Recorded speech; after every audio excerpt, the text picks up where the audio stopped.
चलिए, आप सबको ज्ञात है कि आपके कोर्स में घटिका अर्थात घड़ी समय का लेखन आपको क्वेश्चन पेपर में करना होता है और जिसके लिए पाठ्यक्रम में 2 अंक निर्धारित है। कितना अंक है? 2। तो घटिका चित्र सहायन समय लेखनम ये अपना टॉपिक है और इस टॉपिक का मतलब यह है कि घड़ी के चित्र की सहायता से समय लेखन। अब आपको पेपर में घड़ी बना करके दिया जाएगा और उस घड़ी को देख करके उसके अंदर जो समय है, उसके अंदर उस घड़ी में जो समय दिया गया है उस समय को अपन को संस्कृत में लिखना होगा। अब उसके लिए क्या है कि हम सीधा सा क्या करते हैं कि घड़ी में, जैसे देखिए यहां घड़ी में 5 बजे हुए हैं। हम कभी भी किसी से समय पूछते हैं कि कितना समय बजा है, घड़ी के अंदर ये स्थिति दिख रही है, तो हम कहेंगे 5 बजे हैं। कितने बजे हैं?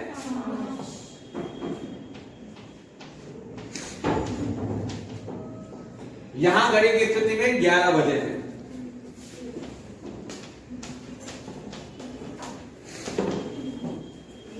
यहां घड़ी में 3 बजे हैं। यहां 4:15 बजे हैं।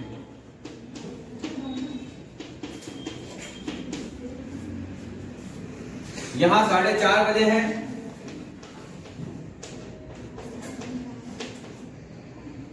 और यहां 4:45 बजे हैं। अब ये तो हमें हिंदी में ज्ञात है या हम इंग्लिश में भी टाइम बताते हैं तो उसके अकॉर्डिंग, लेकिन संस्कृत में हमें पेपर में आएगा और 2 अंक का रहेगा। अब उसके लिए कुछ जरूरी चीजें हमें ज्ञात होनी चाहिए। पहली चीज, हमें गिनती ज्ञात होनी चाहिए। 1 से 12 तक की गिनती संस्कृत में ज्ञात होनी चाहिए, जो अपन पिछली कक्षाओं से पढ़ते आ रहे हैं। 6वीं, 7वीं, 8वीं, 9वीं में अपन देख चुके हैं। दूसरी जो इंपोर्टेंट चीजें निकल के आती हैं वो होती हैं, जैसे हम हिंदी में कहते हैं, किसी से बोलते हैं कि भाई क्या टाइम बजा है, तो वो कहता है कि साहब 1:15 बजे। तो सवा को संस्कृत में क्या कहेंगे? सपाद। संस्कृत में क्या कहेंगे? सवा को सपाद। ठीक है। जब हम कहते हैं कि साहब 4:30 बजे है, तो 1:30 को संस्कृत में क्या कहते हैं? सार्ध। और इसके अलावा तीसरी चीज निकल के आती है, वो होती है पौन। 4:45 बजी है, 5:45 बजी है, 7:45 बजी है, तो उस पौन को संस्कृत में क्या कहेंगे? पादोन। अब संस्कृत में खासियत ये है कि छोटे अंक जो होते हैं वो हमेशा पहले आ जाते हैं। छोटे अंक पहले आ जाते हैं। मान लो अपन को 10 लिखने हैं तो अपन लिखेंगे 10। लेकिन अगर अपन को 11 लिखने हैं तो 11 का मतलब क्या होता है? 10 + 1। लेकिन संस्कृत में क्या होगा? 1 + 10 मतलब 1 का 10। 1 आगे आ जाएगा। यानी कि छोटी स्थिति जो होती है, छोटे अंक जो होते हैं वो पहले आ जाते हैं, है ना। तो अब आप देखिए, यहां पे घड़ी में हमने 5 बजे को लिखा है पंचवादने। पहले संख्या आ गई और उसके पीछे आ गया वादने। 5 बजे हैं। यहां पर हमने 11 लिखा हुआ है, 11 बजे हैं, तो हमने लिख दिया एकादश वादने। यहां 3 बजे हैं, उसको हमने लिख दिया त्रिवादने। अब यहां तक तो क्या था कि सीधा सीधा था कि साहब 1 बजी है तो 1 वादने, 2 बजी है तो द्विवादने, 3 बजी है तो त्रिवादने, 4 बजे हैं तो चतुर्वादने, 5 बजे हैं तो पंचवादने, 6 बजे हैं तो षड्वादने, 7 बजे हैं तो सप्तवादने, 8 बजे हैं तो अष्टवादने, 9 बजे हैं तो नववादने और 10 बजे हैं तो दशवादने, 11 बजे हैं तो एकादशवादने और 12 बजे हैं तो द्वादशवादने। ये तो सीधा सीधा। अब साहब अगर ये आ जाए कि 3:15 बजे हैं या 3:30 बजे हैं या 4 बजे हैं, 4:45 बजे हैं, 4:45 बजे हैं, इसको कैसे करेंगे? तो इसमें भी वही नियम लागू होगा, मैंने बताया जो छोटी संख्या है सबसे पहले।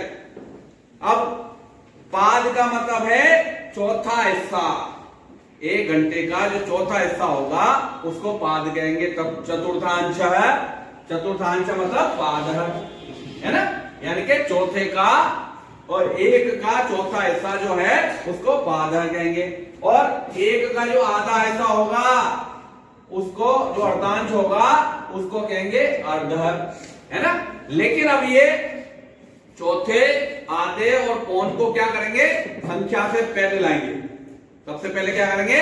संख्या से पहले ये लाएंगे। अब देखिए अपन ने यहाँ क्या किया, यहाँ लिखा है 4:15 बजे हैं, तो अपन ने क्या किया, सबसे पहले जो चौथा हिस्सा है वो आगे आगे ले आया, सपाद।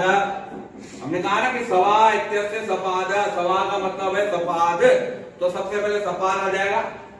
फिर किस, जो सवा किसका है? 4 का है, तो उसके बाद 4 आ गया, सपाद चतुर वादने, है ना। ये देखो मैंने यहां लिखा है कि बजे कैसे वादने, हिंदी में जिसको अपन बजे कहते हैं उसको संस्कृत में क्या कहेंगे? वादने। तो सपाद चतुर वादने। नेक्स्ट है वही चीज यहां लागू हो गई, यहां 4:30 बजे है, 4:30 में पहले हमें आधा हिस्सा आगे लेके आएंगे समय का, तो सार्ध, फिर 4 है तो चतुर्थ, अगर 5 होते तो सार्ध पंच वादने हो जाता, यहां पे है सार्ध चतुर वादने, ठीक है। इसके बाद में नेक्स्ट है 4:45 बजे है, 4:45 बजे को अपन क्या करेंगे? वही जो कम वाला हिस्सा है वो आगे आगे आ जाएगा, जो सबसे छोटा हिस्सा है वो आगे आ जाएगा, यानी कि पादोन। 1 घंटे से तो कम ही होता है, ठीक है। पादोन का मतलब है कि 1 पाद कम, यानी कि 5 में से 1 चरण कम हो गया, चौथा हिस्सा कम हो गया। क्योंकि देखो वहां क्या होता है, जब सवा वाली बात होती है तो हम कहते हैं चौथा अंश प्लस है, जब आधे वाली बात होती है तब हम कहते हैं आधा अंश प्लस है। लेकिन जब हम पौन की बात करते हैं तो पौन का मतलब होता है उन लगा हुआ, उनका मतलब होता है कम। हिंदी में उन एक उपसर्ग है जिसका मतलब होता है कम, यानी कि पादोन। पादोन का मतलब है पाद प्लस उन, यानी कि उन मतलब कम, 1 चरण कम। भाई 1 घंटे में 4 चरण होते हैं 15-15 मिनट के, ठीक है, तो 15 मिनट कम हो गए। तो हम क्या कह रहे हैं, कितने में से 15 मिनट कम है? 5 में से, तो पादोन पंच वादने। अगर हम कहेंगे कि 5:45 बजे यानी कि 6 में से 15 मिनट कम है, तब हम कहेंगे पादोन षड वादने। यदि हम कहेंगे 7 में से 1, तो बजे को क्या कहते हैं? वादने। सवा को कहेंगे सपाद, साढ़े को कहेंगे सार्ध, पौन को कहेंगे पादो। बस इतना ही है, इतने को अगर आप पढ़ लेते हैं तो आपके 2 अंक तैयार हो जाएंगे, ठीक है। कल अपना संस्कृत का एक अगला टॉपिक अपन देखेंगे। धन्यवाद।